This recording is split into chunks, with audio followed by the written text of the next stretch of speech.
Online class में आज आपका स्वागत है।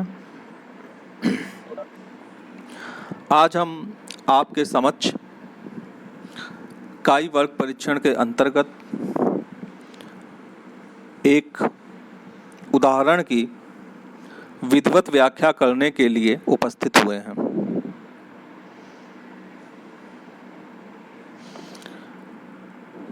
जैसा कि डॉक्यूमेंट आपको भेजा गया है, आप अपने डॉक्यूमेंट में स्पष्ट रूप से देख रहे होंगे कि यह जो उदाहरण है वह एक भौगोलिक उदाहरण है।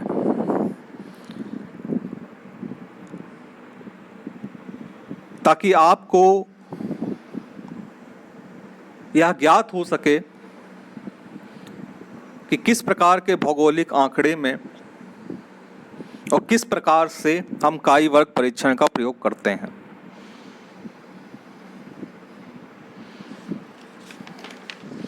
आपके सामने किसी क्षेत्र में कपास पैदा करने वाले जिलों की मिट्टी की किस्म और कपास के रेशे की लंबाई के आधार पर एक तालिका दी गई है। यानी कि एक तरफ मिट्टी की किस्म आप देख रहे हैं काली और दोमट, दूसरी तरफ कपास की रेशे की लंबाई देख रहे हैं छोटा मध्यम लंबा। यह उदाहरण पहले के उदाहरण से भिन्न है। इसलिए भिन्न है क्योंकि इससे पहले के जो उदाहरण थे वहाँ पे 2 कॉलम और 2 रो थी, यहाँ पे लेकिन 3 कॉलम और 2 रो हैं। तो सर्वप्रथम ये जान लीजिए कि प्रथम दिन जिस विधि का हमने उल्लेख किया था, प्रथम विधि का, यहाँ पर वही विधि प्रयोग की जाएगी।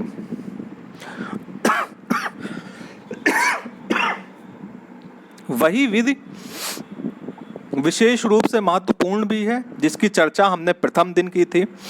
इसीलिए आज के इस व्याख्यान में हम उस प्रथम विधि की पुनराभ्यास करा करके इस विषय को यहीं पे समाप्त कर देंगे।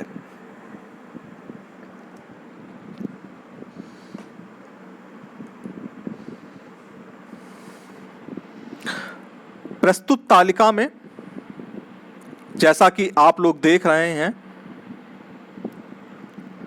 कि एक तरफ मिट्टी की किस्म दी गई है, दूसरी तरफ कपास के रेशे की लंबाई दी गई है। कुल नमूने 100 हैं। कुल 100 नमूने एकत्रित किए गए हैं।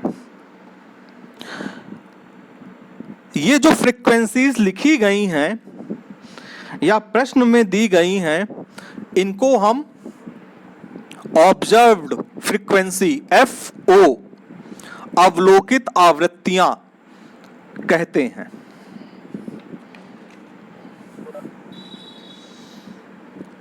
हमारे सामने FO प्रश्न में दिया गया है। आप तालिका में देख सकते हैं कि मिट्टी की किस्म काली और दोमट। काली मिट्टी होती है तो छोटे रेशे के कपास 10, मध्यम होती है तो 26। काली मिट्टी में लंबे रेशे के कपास होते हैं 36। उसी तरीके से दोमट मिट्टी में छोटे रेशे के कपास होते हैं 12, मध्यम रेशे के कपास होते हैं 7 और लंबे रेशे के कपास होते हैं 9। हमको ये ज्ञात करना है क्या मिट्टी की किस्म और कपास के रेशे में कोई संबंध है।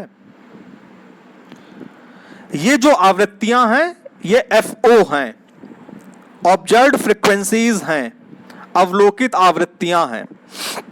सबसे पहले हम शून्य परिकल्पना का निर्माण कर लेते हैं और हमारी शून्य परिकल्पना क्या है कि मिट्टी की किस्म और कपास के रेशे की लंबाई में कोई संबंध नहीं है। ठीक, कि मिट्टी काली या दोमट है और कपास के रेशे की लंबाई छोटे मध्यम लंबे जो हैं, इन दोनों गुणों में कोई आपस में संबंध नहीं है। शून्य परिकल्पना हमने निर्माण कर ली। अब शून्य परिकल्पना निर्माण कर ली। अब हमें काई वर्ग परीक्षण का प्रयोग करना है। काई वर्ग परीक्षण का फॉर्मूला जैसा कि आप जानते हैं, sigma within bracket FO minus FE का whole square upon FE bracket बंद। यानी कि इसके लिए आपको आवश्यकता है ऑब्जर्व्ड फ्रीक्वेंसीज की और एक्सपेक्टेड फ्रीक्वेंसीज की, यानी कि अवलोकित आवृत्तियों की और प्रत्याशित आवृत्तियों की।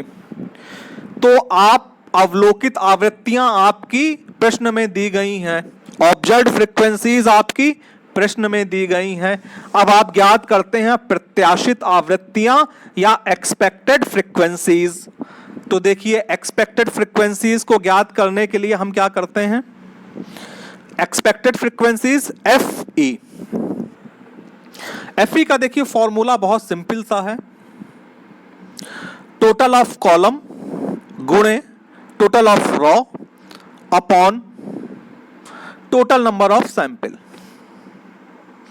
यानी कि स्तंभ का योग गुणे पंक्ति का योग बटे कुल आवृत्तियां। अब देखिए, आपकी ऑब्जर्व्ड फ्रीक्वेंसी जो 10 है, उसके लिए एक्सपेक्टेड फ्रीक्वेंसी क्या होगी, इसकी गणना हम कैसे करेंगे। 10 का कॉलम का योग कितना है, नीचे देखिए 22 है, 22, और 10 से संबंधित पंक्ति का योग कितना है या रो का योग कितना है, 72। तो 22 गुणे 72 जो आएगा उसमें हम कुल आवृत्तियों से भाग दे देंगे, यानी कि 100 से भाग दे दिया। 22 गुणे 72 बटे 100। फिर देखिए, दोमट मिट्टी के लिए हमारी ऑब्जर्व्ड फ्रीक्वेंसीज है 12। अब इसके लिए क्या होगी, एक्सपेक्टेड फ्रीक्वेंसीज FE क्या होगी, टोटल ऑफ कॉलम 22, कॉलम का योग, ठीक है, पंक्ति का योग 28, 22 गुणे 28 बटे कुल आवृत्तियां 100 गुणे बटे 100। फिर उसी प्रकार से हम मध्यम और उसी प्रकार से लंबे के अंतर्गत जो ऑब्जर्व्ड फ्रीक्वेंसीज हैं उनके लिए एक्सपेक्टेड फ्रीक्वेंसीज ज्ञात कर लेते हैं। जब आप इसको सॉल्व करेंगे, यानी कि 22 गुणे 72 बटे 100, 22 गुणे 28 बटे 100, 33 गुणे 72 बटे 100, 33 गुणे 28 बटे 100, 45 गुणे 72 बटे 100, 45 गुणे 28 बटे 100 को जब आप सॉल्व करेंगे तो 22 गुणे 72 बटे 100 के लिए 15.84 आएगा, 22 गुणे 28 बटे 100 के लिए 6.16 आएगा, 33 गुणे 72 बटे 100 के लिए 23.76 आएगा, 33 बटे 28 बटे 100 के लिए 9.24 आएगा, 45 गुणे 72 बटे 100 के लिए 32.4 आएगा, 45 गुणे 28 बटे 100 के लिए 12.6 आएगा। कैसे आएगा वो मैंने अभी आपको फॉर्मूला बताया है। उस फॉर्मूला को जब आप गणना कर लेंगे तो यही मूल्य आपको प्राप्त हो जाएंगे। अब इस ऑब्जर्व्ड फ्रीक्वेंसी के लिए, जिस ऑब्जर्व्ड फ्रीक्वेंसी के लिए जो एक्सपेक्टेड फ्रीक्वेंसी हमें प्राप्त हुई है, उसको हम एक सरलीकृत तालिका में लिख लेते हैं। जैसे कि ऑब्जर्व्ड फ्रीक्वेंसी 10 के लिए हमें एक्सपेक्टेड फ्रीक्वेंसी 15.84 प्राप्त हुई है, 12 के लिए एक्सपेक्टेड फ्रीक्वेंसी 6.16 प्राप्त हुई है, 26 के लिए 23.76 प्राप्त हुई है, 7 के लिए 9.24 प्राप्त हुई है, 36 के लिए 32.4 प्राप्त हुई है, 9 के लिए 12.6 प्राप्त हुई है। अब हमें चेक करना है कि हम सही हैं कि गलत हैं, तो हम फ्रीक्वेंसी ऑब्जर्व्ड को योग कर लेते हैं, फ्रीक्वेंसी एक्सपेक्टेड का योग कर लेते हैं, दोनों का योग 100 ही आना चाहिए। अब आ जाइए फॉर्मूला पे। जो हमारा काई वर्ग परीक्षण ज्ञात करने का सूत्र था, उस सूत्र को देखिए। उस सूत्र में क्या है, काई वर्ग square is equal to sigma, फिर ब्रैकेट लगा हुआ है, फिर ब्रैकेट, बड़ा ब्रैकेट लगा हुआ है, बड़ा ब्रैकेट के बाद में छोटा ब्रैकेट शुरू हो रहा है, FO माइनस FE ब्रैकेट बन स्क्वायर, अपॉन एफ ई, फिर बड़ा ब्रैकेट बंद, यानी कि अब हमें FO माइनस एफ ई निकालना है। फिर FO माइनस एफ ई जो निकल के आएगा उसका हमें वर्ग करना है, फिर समस्त वर्गों का योग करना है। तो जो समस्त वर्गों के योग, समस्त वर्गों में FE से भाग देना है, समस्त वर्गों में FE का भाग देने के बाद में जो भागफल आएगा उसका योग करना है, वही योग हमारा काई वर्ग परीक्षण होगा। फिर से सुन लीजिए, प्रत्येक ऑब्जर्व्ड फ्रीक्वेंसी के लिए जो हमने प्रत्याशित आवृत्ति ज्ञात की है, यानी कि प्रत्येक FO के लिए जो हमने FE ज्ञात की है, उस प्रत्येक FO में से उस FE को घटाया जाएगा। यानी कि जो ऑब्जर्व्ड फ्रीक्वेंसी, अवलोकित आवृत्ति के लिए हमने प्रत्याशित आवृत्ति ज्ञात की है, जैसे 10 के लिए 15.84 ज्ञात की है, 12 के लिए 6.16 ज्ञात की है, तो प्रत्येक ऑब्जर्व्ड फ्रीक्वेंसी में से प्रत्येक एक्सपेक्टेड फ्रीक्वेंसी को घटाया जाएगा। घटाने के बाद जो मूल्य प्राप्त होगा उस मूल्य का वर्ग किया जाएगा। वर्ग करने के बाद में उस मूल्य में पुनः FE से भाग दे दिया जाएगा और जो भागफल आएंगे सभी फ्रीक्वेंसीज के, उनका योग कर लिया जाएगा, जिससे कि हमें काई वर्ग परीक्षण का मूल्य प्राप्त हो जाएगा। अब देखिए इस तालिका में किस तरह से FO है हमारा 10, FO के लिए हमारी FE है 15.84, FO माइनस FE किया तो आ गया माइनस 5.84। अब इस 5.84 का हमने वर्ग किया तो आ गया 34.1056।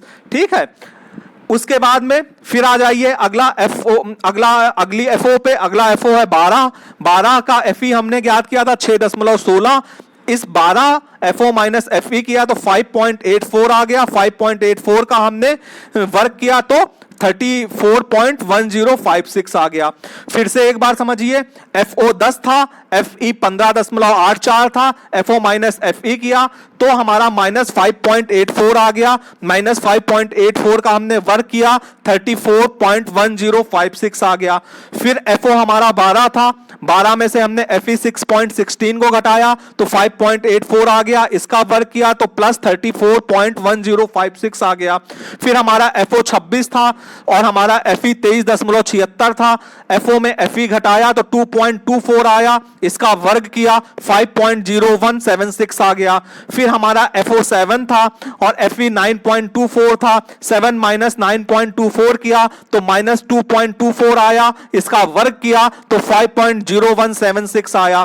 फिर इसके बाद FO हमारा 36 था, 36 में हमने एक्सपेक्टेड फ्रीक्वेंसी 32.4 को घटाया तो प्लस 3.6 आया, 3.6 का वर्ग किया तो 12.96 आया। फिर उसके बाद एक्सपेक्टेड ऑब्जर्व्ड फ्रीक्वेंसी हमारी 9 थी, 9 में से हमने एक्सपेक्टेड फ्रीक्वेंसी 12.6 को घटाया तो हमारा माइनस 3.6 आया, माइनस 3.6 का हमने वर्ग किया तो 12.96 आया।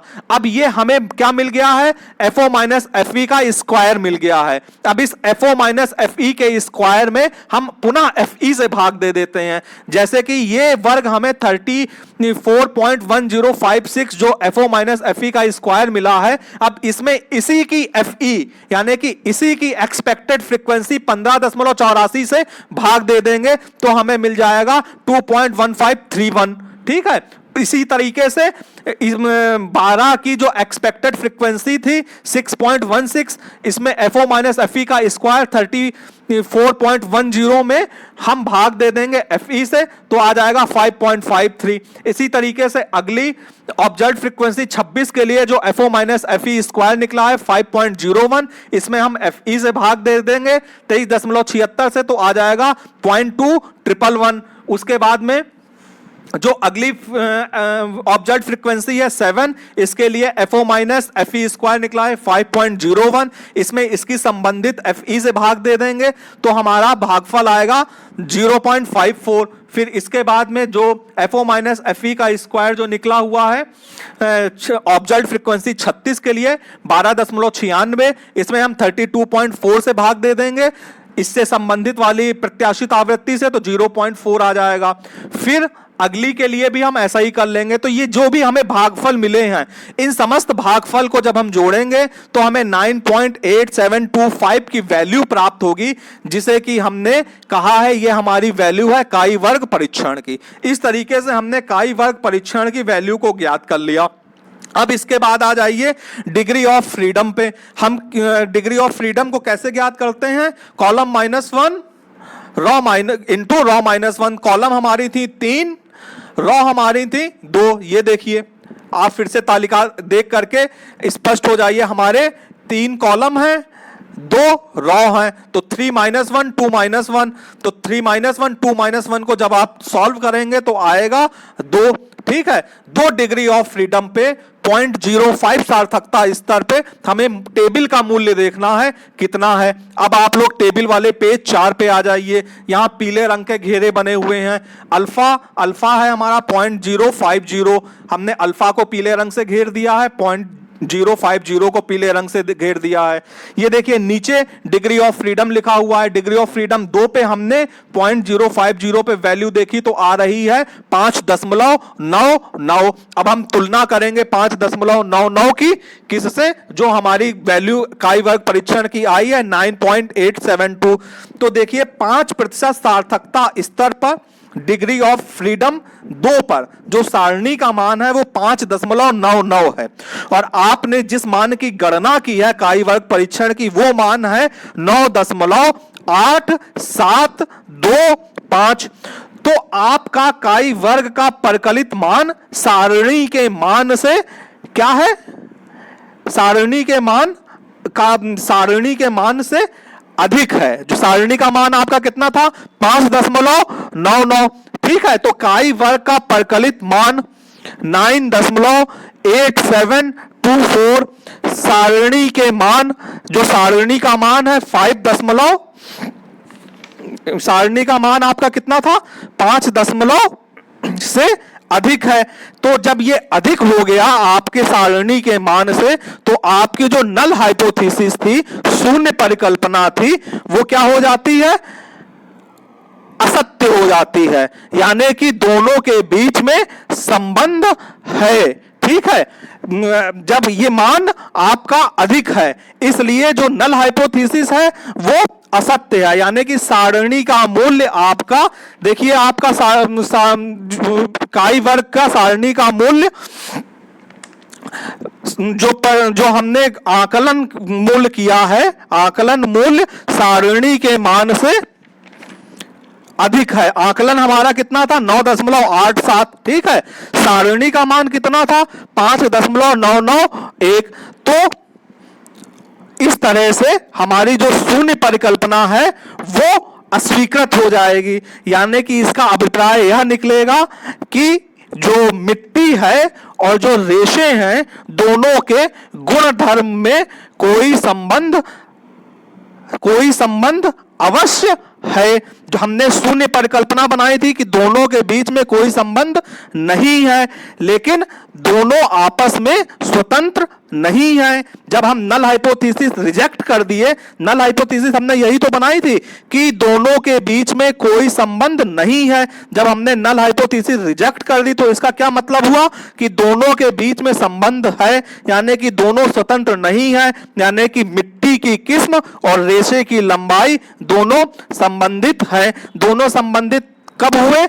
जब हमारा ये जो आकलन की हुई वैल्यू है, वो आकलन की हुई वैल्यू सारणी की वैल्यू से अधिक हो गई।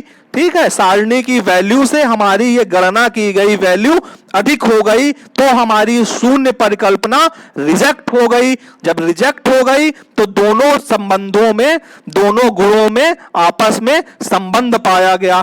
इस प्रकार से काई वर्ग परीक्षण के अंतर्गत यह विवेचन यहीं पे समाप्त होता है। आशा करता हूं कि आप लोगों को समझ में आया होगा। अब इससे संबंधित आप लोगों को कोई प्रश्न पूछना हो तो आप पूछ सकते हैं।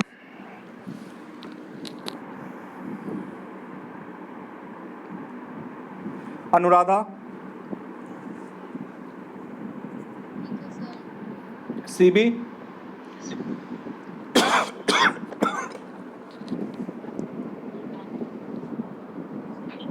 दिलीप प्रसाद, हरिकांत राय, ठीक है sir. Jaishankar Prasad. Sir network problem के चलते नहीं तो आप देख पाए सर, चलिए नेट से पकड़ा। यूट्यूब पे सुन लीजिएगा, यूट्यूब पे सुन लीजिएगा, हम अपलोड कर देंगे। कृष्ण कुमार राय, ठीक है सर। कुमारी बबीता,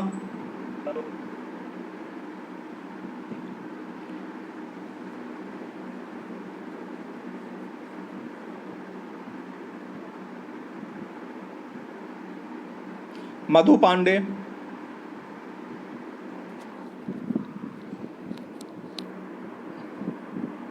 मनीषा कुमारी, निशांत कुमार, ठीक है सर। पूजा पांडे,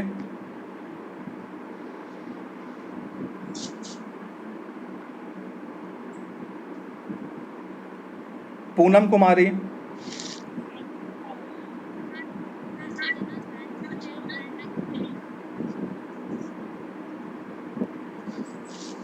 रोशन कुमार, हाँ सर ठीक है सर। सोनी कुमारी, हाँ सर ठीक है। ठीक, स्वीटी कुमारी। ठीक है सर। ठीक है, आज के इस व्याख्यान को हम यहीं पे समाप्त करते हैं। अगले दिन पुनः हम एक नवीन विषय के साथ आपके सम्मुख उपस्थित होंगे। तब तक के लिए धन्यवाद।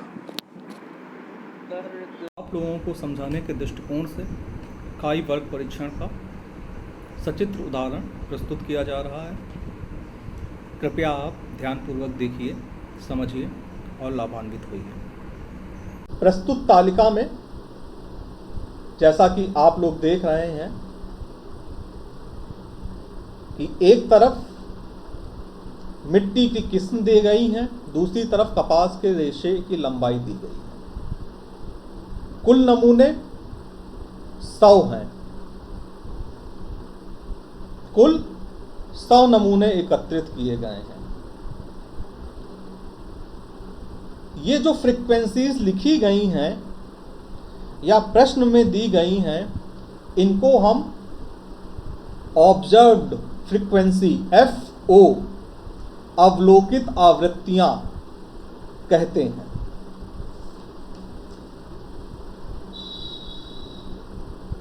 हमारे सामने FO प्रश्न में दिया गया है। आप तालिका में देख सकते हैं कि मिट्टी की किस्म काली और दोमट। काली मिट्टी होती है तो छोटे रेशे के कपास 10, मध्यम होती है तो 26। काली मिट्टी में लंबे रेशे के कपास होते हैं 36। उसी तरीके से दोमट मिट्टी में छोटे रेशे के कपास होते हैं 12, मध्यम रेशे के कपास होते हैं 7 और लंबे रेशे के कपास होते हैं 9। हमको ये ज्ञात करना है क्या मिट्टी की किस्म और कपास के रेशे में कोई संबंध है।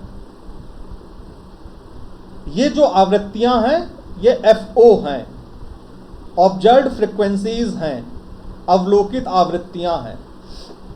सबसे पहले हम शून्य परिकल्पना का निर्माण कर लेते हैं और हमारी शून्य परिकल्पना क्या है कि मिट्टी की किस्म और कपास के रेशे की लंबाई में कोई संबंध नहीं है। ठीक, कि मिट्टी काली या दोमट है और कपास के रेशे की लंबाई छोटे मध्यम लंबे जो हैं, इन दोनों गुणों में कोई आपस में संबंध नहीं है। शून्य परिकल्पना हमने निर्माण कर ली। अब शून्य परिकल्पना निर्माण कर ली, अब हमें काई वर्ग परीक्षण का प्रयोग करना है। काई वर्ग परीक्षण का फॉर्मूला जैसा कि आप जानते हैं, sigma within bracket FO minus FE का whole square upon FE bracket बंद। यानी कि इसके लिए आपको आवश्यकता है ऑब्जर्व्ड फ्रीक्वेंसीज की और एक्सपेक्टेड फ्रीक्वेंसीज की, यानी कि अवलोकित आवृत्तियों की और प्रत्याशित आवृत्तियों की। तो आप अवलोकित आवृत्तियां आपकी प्रश्न में दी गई हैं, ऑब्जर्व्ड फ्रीक्वेंसीज आपकी प्रश्न में दी गई हैं। अब आप ज्ञात करते हैं प्रत्याशित आवृत्तियां या एक्सपेक्टेड फ्रीक्वेंसीज।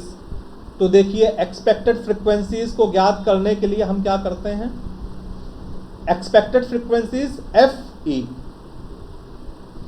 ई का देखिए फॉर्मूला बहुत सिंपल सा है, टोटल ऑफ कॉलम गुणे total of raw upon total number of sample, यानी कि स्तंभ का योग गुणे पंक्ति का योग बटे कुल आवृत्तियां। अब देखिए आपकी ऑब्जर्व्ड फ्रीक्वेंसी जो 10 है उसके लिए एक्सपेक्टेड फ्रीक्वेंसी क्या होगी, इसकी गणना हम कैसे करेंगे। 10 का कॉलम का योग कितना है, नीचे देखिए 22 है, 22, और 10 से संबंधित पंक्ति का योग कितना है या रॉ का योग कितना है 72। तो 22 गुणे 72 जो आएगा उसमें हम कुल आवृत्तियों से भाग दे देंगे, यानी कि 100 से भाग दे दिया। 22 गुणे 72 बटे 100। फिर देखिए दोमट मिट्टी के लिए हमारी ऑब्जर्व्ड फ्रीक्वेंसीज है 12। अब इसके लिए क्या होगी एक्सपेक्टेड फ्रीक्वेंसीज एफ ई क्या होगी, टोटल ऑफ कॉलम 22 कॉलम का योग, ठीक है, पंक्ति का योग 28, 22 गुणे 28 बटे कुल आवृत्तियां 100 गुणे बटे 100। फिर उसी प्रकार से हम मध्यम और उसी प्रकार से लंबे के अंतर्गत जो ऑब्जर्व फ्रीक्वेंसीज हैं उनके लिए एक्सपेक्टेड फ्रीक्वेंसीज ज्ञात कर लेते हैं। जब आप इसको सॉल्व करेंगे यानी कि 22 गुणे 72 बटे 100, 22 गुणे 28 बटे 100, 33 गुणे 72 बटे 100, 33 गुणे 28 बटे 100, 45 गुणे 72 बटे 100, 45 गुणे 28 बटे 100 को जब आप सॉल्व करेंगे तो 22 गुणे 72 बटे 100 के लिए 15.84 आएगा, 22 गुणे 28 बटे 100 के लिए 6.16 आएगा, 33 गुणे 72 बटे 100 के लिए 23.76 आएगा, 33 बटे 28 बटे 100 के लिए 9.24 आएगा, 45 गुणे 72 बटे 100 के लिए 32.4 आएगा, 45 गुणे 28 बटे 100 के लिए 12.6 आएगा। कैसे आएगा वो मैंने अभी आपको फॉर्मूला बताया है। उस फॉर्मूला को जब आप गणना कर लेंगे तो यही मूल्य आपको प्राप्त हो जाएंगे। अब इस ऑब्जर्व्ड फ्रीक्वेंसी के लिए, जिस ऑब्जर्व्ड फ्रीक्वेंसी के लिए जो एक्सपेक्टेड फ्रीक्वेंसी हमें प्राप्त हुई है उसको हम एक सरलीकृत तालिका में लिख लेते हैं। जैसे कि ऑब्जर्व्ड फ्रीक्वेंसी 10 के लिए हमें एक्सपेक्टेड फ्रीक्वेंसी 15.84 प्राप्त हुई है, 12 के लिए एक्सपेक्टेड फ्रीक्वेंसी 6.16 प्राप्त हुई है, 26 के लिए 23.76 प्राप्त हुई है, 7 के लिए 9.24 प्राप्त हुई है, 36 के लिए 32.4 प्राप्त हुई है, 9 के लिए 12.6 प्राप्त हुई है। अब हमें चेक करना है कि हम सही हैं कि गलत हैं, तो हम फ्रीक्वेंसी ऑब्जर्व्ड को योग कर लेते हैं, फ्रीक्वेंसी एक्सपेक्टेड का योग कर लेते हैं, दोनों का योग 100 ही आना चाहिए। अब आ जाइए फॉर्मूला पे। जो हमारा काई वर्ग परीक्षण ज्ञात करने का सूत्र था उस सूत्र को देखिए। उस सूत्र में क्या है, काई वर्ग square is equal to sigma, फिर ब्रैकेट लगा हुआ है, फिर ब्रैकेट बड़ा ब्रैकेट लगा हुआ है, बड़ा ब्रैकेट के बाद में छोटा ब्रैकेट शुरू हो रहा है F O minus F E, bracket बंद स्क्वायर अपॉन एफ ई, फिर बड़ा ब्रैकेट बंद, यानी कि अब हमें F O minus F E निकालना है। फिर F O minus F E जो निकल के आएगा उसका हमें वर्ग करना है, फिर समस्त वर्गों का योग करना है। तो जो समस्त वर्गों के योग, समस्त वर्गों में एफ ई से भाग देना है, समस्त वर्गों में एफ ई का भाग देने के बाद में जो भागफल आएगा उसका योग करना है, वही योग हमारा काई वर्ग परीक्षण होगा। फिर से सुन लीजिए, प्रत्येक ऑब्जर्व्ड फ्रीक्वेंसी के लिए जो हमने प्रत्याशित आवृत्ति ज्ञात की है, यानी कि प्रत्येक FO के लिए जो हमने FE ज्ञात की है उस प्रत्येक FO में से उस FE को घटाया जाएगा। यानी कि जो ऑब्जर्व्ड फ्रीक्वेंसी, अवलोकित फ्रीक्वेंसी, अवलोकित आवृत्ति के लिए हमने प्रत्याशित आवृत्ति ज्ञात की है, जैसे 10 के लिए 15.84 ज्ञात की है, 12 के लिए 6.16 ज्ञात की है, तो प्रत्येक ऑब्जर्व्ड फ्रीक्वेंसी में से प्रत्येक एक्सपेक्टेड फ्रीक्वेंसी को घटाया जाएगा। घटाने के बाद जो मूल्य प्राप्त होगा उस मूल्य का वर्ग किया जाएगा।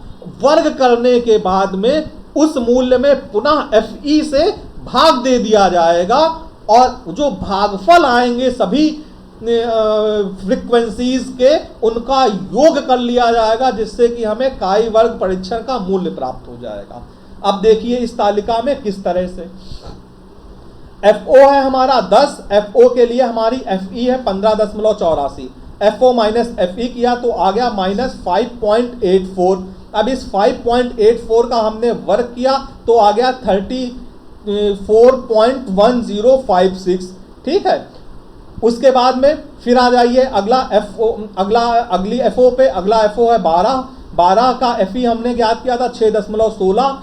इस 12 FO माइनस FE किया तो 5.84 आ गया। 5.84 का हमने वर्ग किया तो 34.1056 आ गया। फिर से एक बार समझिए, FO 10 था, FE 15.84 था, FO माइनस FE किया तो हमारा -5.84 आ गया। -5.84 का हमने वर्ग किया 34.1056 आ गया। फिर FO हमारा 12 था, 12 में से हमने FE 6.16 को घटाया तो 5.84 आ गया, इसका वर्ग किया तो प्लस 34.1056 आ गया। फिर हमारा FO 26 था और हमारा FE 23.76 था, FO में FE घटाया तो 2.24 आया, इसका वर्ग किया 5.0176 आ गया। फिर हमारा FO 7 था और FE 9.24 था, 7 माइनस 9.24 किया तो -2.24 आया, इसका वर्ग किया तो 5.0176 आया। फिर इसके बाद FO हमारा 36 था, 36 में हमने एक्सपेक्टेड फ्रीक्वेंसी 32.4 को घटाया तो प्लस 3.6 आया, 3.6 का वर्ग किया तो 12.96 आया। फिर उसके बाद एक्सपेक्टेड ऑब्जर्व्ड फ्रीक्वेंसी हमारी 9 थी, 9 में से हमने एक्सपेक्टेड फ्रीक्वेंसी 12.6 को घटाया तो हमारा -3.6 आया, -3.6 का हमने वर्ग किया तो 12.96 आया। अब ये हमें क्या मिल गया है, FO माइनस FE का स्क्वायर मिल गया है। अब इस FO माइनस FE के स्क्वायर में हम पुनः FE से भाग दे देते हैं, जैसे कि ये वर्ग हमें 34.1056 जो FO माइनस FE का स्क्वायर मिला है। अब इसमें इसी की FE यानी कि इसी की एक्सपेक्टेड फ्रीक्वेंसी 15.84 से भाग दे देंगे तो हमें मिल जाएगा 2.1531। ठीक है, इसी तरीके से 12 की जो एक्सपेक्टेड फ्रीक्वेंसी थी 6.16, इसमें FO माइनस FE का स्क्वायर 34.10 में हम भाग दे देंगे FE से तो आ जाएगा 5.53। इसी तरीके से अगली ऑब्जर्व फ्रीक्वेंसी 26 के लिए जो FO माइनस FE स्क्वायर निकला है 5.01, इसमें हम FE से भाग दे देंगे 23.76 से तो आ जाएगा 0.2111। उसके बाद में जो अगली ऑब्जर्व फ्रीक्वेंसी है 7, इसके लिए FO माइनस FE स्क्वायर निकला है 5.01, इसमें इसकी संबंधित FE से भाग दे देंगे तो हमारा भागफल आएगा 0.54। फिर इसके बाद में जो FO माइनस FE का स्क्वायर जो निकला हुआ है ऑब्जर्व फ्रीक्वेंसी 36 के लिए 12.96, इसमें हम 32.4 से भाग दे देंगे इससे संबंधित वाली प्रत्याशित आवृत्ति से तो 0.4 आ जाएगा। फिर अगली के लिए भी हम ऐसा ही कर लेंगे। तो ये जो भी हमें भागफल मिले हैं इन समस्त भागफल को जब हम जोड़ेंगे तो हमें 9.8725 की वैल्यू प्राप्त होगी, जिसे कि हमने कहा है ये हमारी वैल्यू है काई वर्ग परीक्षण की। इस तरीके से हमने काई वर्ग परीक्षण की वैल्यू को ज्ञात कर लिया। अब इसके बाद आ जाइए डिग्री ऑफ फ्रीडम पे। हम डिग्री ऑफ फ्रीडम को कैसे ज्ञात करते हैं, column -1 raw into raw -1। Column हमारी थी 3, रॉ हमारी थी 2। ये देखिए आप फिर से तालिका देख करके स्पष्ट हो जाइए, हमारे 3 कॉलम हैं, दो रॉ हैं, तो 3 - 1 2 - 1, तो 3 - 1 2 - 1 को जब आप सॉल्व करेंगे तो आएगा 2। ठीक है, 2 डिग्री ऑफ फ्रीडम पे 0.05 सार्थकता स्तर पे हमें टेबल का मूल्य देखना है कितना है। अब आप लोग टेबल वाले पेज 4 पे आ जाइए। यहाँ पीले रंग के घेरे बने हुए हैं। अल्फा है हमारा 0.050, हमने अल्फा को पीले रंग से घेर दिया है, 0.050 को पीले रंग से घेर दिया है। ये देखिए नीचे डिग्री ऑफ फ्रीडम लिखा हुआ है। डिग्री ऑफ फ्रीडम 2 पे हमने 0.050 पे वैल्यू देखी तो आ रही है 5.99। अब हम तुलना करेंगे 5.99 की किससे, जो हमारी वैल्यू काई वर्ग परीक्षण की आई है 9.872। तो देखिए 5% सार्थकता स्तर पर डिग्री ऑफ फ्रीडम 2 पर जो सारणी का मान है वो 5.99 है, और आपने जिस मान की गणना की है काई वर्ग परीक्षण की वो मान है 9.8725। तो आपका काई वर्ग का परिकलित मान सारणी के मान से क्या है, सारणी के मान से अधिक है। सारणी का मान आपका कितना था 5.99। ठीक है, तो काई वर्ग का परिकलित मान 9.8724। सारणी के मान, जो सारणी का मान है 5 सारणी का मान आपका कितना था 5 से अधिक है। तो जब ये अधिक हो गया आपके सारणी के मान से, तो आपकी जो नल हाइपोथेसिस थी, शून्य परिकल्पना थी, वो क्या हो जाती है, असत्य हो जाती है। यानी कि दोनों के बीच में संबंध है। ठीक है, जब ये मान आपका अधिक है, इसलिए जो नल हाइपोथेसिस है वो असत्य है। यानी कि सारणी का मूल्य आपका, देखिए आपका काई वर्ग का सारणी का मूल्य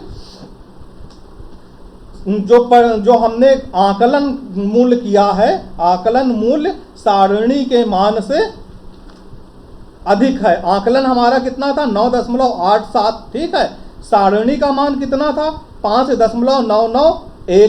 तो इस तरह से हमारी जो शून्य परिकल्पना है वो अस्वीकृत हो जाएगी। यानी कि इसका अभिप्राय यह निकलेगा कि जो मिट्टी है और जो रेशे हैं दोनों के गुण धर्म में कोई